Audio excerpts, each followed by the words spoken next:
係信雲峰嘅榴蓮貴族，由細到大咧我都好中意食榴蓮，所以經朋友嘅介紹之下咧，我就加入咗擁有榴蓮貴族呢個咁出色嘅信雲峰呢間公司咧，做佢哋嘅業務策劃經理。即係可能係全城最好食嘅信雲峰榴蓮介紹俾大家咧，就係我最重要嘅使命啦。俾大家睇下先，呢個咧就係我哋喺馬來西亞嘅自家農場，我哋嘅榴蓮產品咧都係經由自家農場種植，再經人手採集，再空運嚟到香港。而我嘅心水推介咧，就係我手上面呢個貓山王榴蓮啦。貓山王榴蓮咧嘅香氣獨特，時苦時甜，層次豐富。各位榴蓮嘅 fans 千祈唔好錯過啦！我哋仲有另一款王牌嘅產品，就係我手上面呢兩粒嘢啦，教大家點樣分。白色咧就係貓山王嘅口味，而黑色咧就係黑刺嘅口味。兩款口味咧都各有特色，大家快啲嚟試下啦！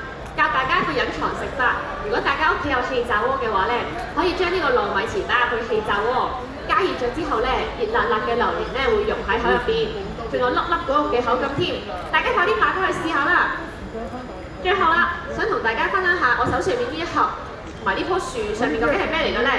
呢個咧其實係我哋成日都賣斷市嘅一個產品嚟嘅，佢係一個榴蓮咖啡3合1，佢咧非常之方便，只需要加水咧就可以飲用啦。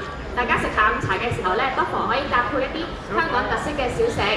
如果大家想試飲嘅話咧，就快啲過嚟我哋個 booth 啦！今日可以請大家免費試飲呢個榴蓮咖啡㗎。